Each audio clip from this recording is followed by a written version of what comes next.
Hi guys, welcome to Robin Hood Diaries. Definitely tonight, I'm really sorry for the late upload this evening, but I'll tell you why in a minute or two, because it was very interesting segue for me personally and publicly.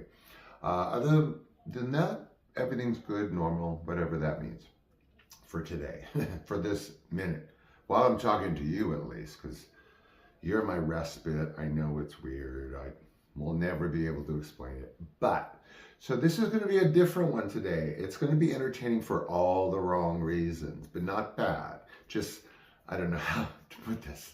So let me start.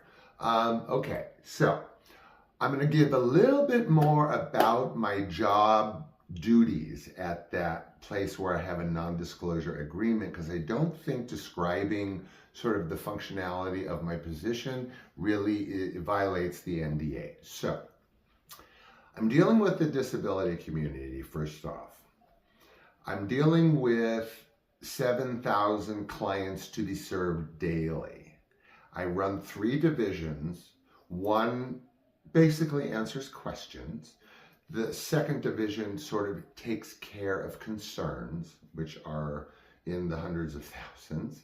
And then the third is like an operation, it's called Operations Monitoring Center. So for that service, for that agency, there needs to be sort of like a 911 operator team available, like more than 2, on a 24-hour basis, because this business operated on a 24-hour basis. So when I say I was responsible for your mommies and daddies and grandpa's safety every day, I don't want to get into the industry, but it had to do with serving 7,000 clients a day who were impacted by some form of different abled or differently abled situation, not condition, unless you want to self-identify as having a condition. These are disability communities, I just want to point out.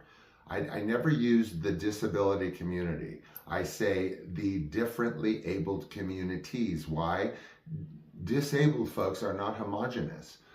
You know, some communities, the deaf, the blind, they don't really identify as disabled. It's very complicated. So I guess you could say politically correct stuff.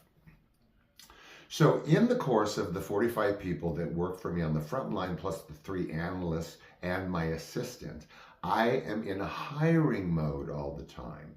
With 45 people on the front line on the phones in a 911 situation, it is not an easy job at all. In fact, when HR would vet my frontline employees, and then sometimes I would have not my assistant, but maybe an analyst or maybe a floor supervisor randomly chosen because I liked the opinions of the other employees and how they felt after the person left, whether or not they are a good match for the team. That's just how I ran things. And I ran a lot of stuff. So in the course of this needing people over around the clock, every solar day, as we call them, not 12 to 12, but like a complete 24 hours on military time. Maybe that's a hint of what I did.